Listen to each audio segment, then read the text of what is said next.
बढ़िया।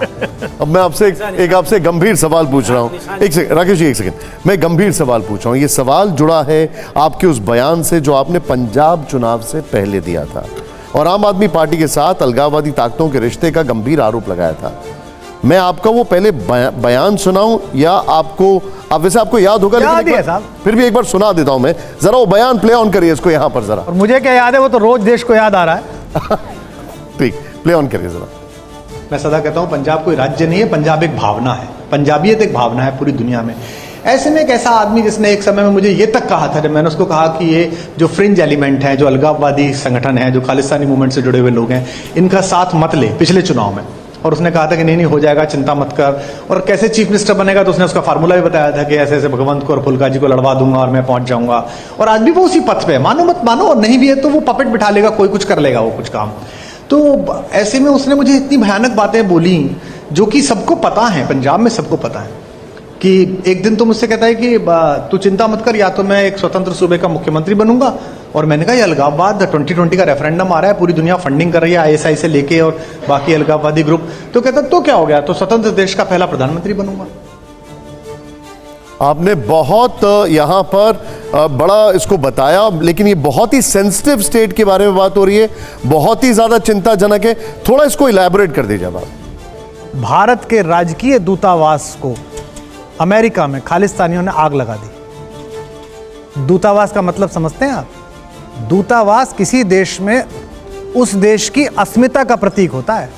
वो बिल्डिंग नहीं है, वो भारत है, और उसको आग लगा दी। और हमारा बयान आ रहा है कि नहीं नहीं, कोई हताहत नहीं हुआ है, कोई नुकसान नहीं हुआ है, एजेंसीज को खबर कर दी गई है। आज से पहले आपने देखा किसी की हिम्मत हुई कि भारतीय दूतावास को आग लगा दे, भारतीय दूतावास पे तिरंगा फाड़ दे? तो मैंने जो कहा वो पिछले 1.5 साल में पल पल इस देश ने भोगा। बहुत सारी बातें बोली थी इसमें, 58 सेकंड का बयान चर्चित हो गया। जो बोला था अगर वो गलत सिद्ध हो जाता तो मैं अपराधी कहलाता कि मैंने राजनीतिक बयान दे दिया। वो तो रोज ही सही सिद्ध हो रहा है। कितने समय बाद पंजाब में ये हुआ कि रॉकेट लॉन्चर से थाना उड़ा दिया। हिम्मत थी किसी की इस देश में? कभी आप बीजेपी की तरफ दिखते हैं, कभी कांग्रेस की तरफ, तो कभी वामपंथ की आवाज में आवाज मिलाते हैं। आप किस तरफ हैं? दरअसल क्या है कि मैं अपनी बात कह देता हूं। उनमें से जिसको आज का जो इंटरव्यू है इसे देखना, दोनों इस्तेमाल करेंगे। वो भी इस्तेमाल करेंगे, ये भी इस्तेमाल करेंगे। आप तो करोगे ही। तो हमारी कविता बीजेपी के हैंडल से भी हुई है। काशी में बोलते समय प्रधानमंत्री ने भी उसकी पंक्ति पढ़ दी है, कंकर कंकर मेरा शंकर, मैं लहर लहर अविनाशी हूँ, मैं काशी हूँ। हमारी कविता आदरणीय प्रियंका गांधी जी ने किसान आंदोलन में भी ट्वीट कर दी, जो धान की कीमत दे न सका वो जान की कीमत क्या जाने, भगवान का सौदा करता है इंसान की कीमत क्या जाने, ये भी कर दी। इन दोनों ने कविता का प्रयोग किया और जो हमने पार्टी बनाई थी उसने कवि का प्रयोग किया।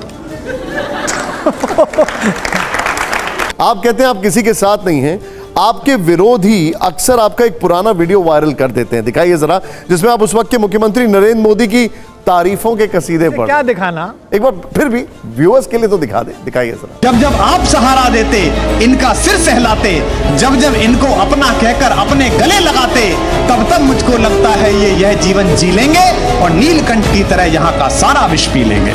नीलकंठ की तरह यहाँ का सारा विष पी लेंगे।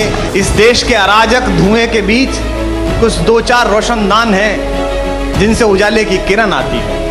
विपरीत लोग भी और अनुकूल लोग भी, दोनों आपके अस्तित्व के होने से इनकार नहीं कर सकते। विपरीत पूरी शिद्दत के साथ अस्वीकार करते हैं और अनुकूल पूरी शिद्दत के साथ स्वीकार करते हैं। मनुष्य वो जो ऐसे जिए कि जब फूल की तरह पृथ्वी से जाए तो बीज धरती में हो और सुगंध आसमान में। मैं बता रहा हूँ आपको, मोदी जी आपका भविष्य उज्ज्वल है, आप दिल्ली में तो बैठोगे ही, वो तो मुझे पता है, लेकिन ऐसा कहा जाता है कि कवि की जिह्वा पर 24 घंटे में एक बार सरस्वती बैठती है। शायद ईश्वर करे, माँ करे, आपके हाथ उठे इस क्षण मेरी जिह्वा पर। मैं आपसे एक चीज जानना चाहूंगा।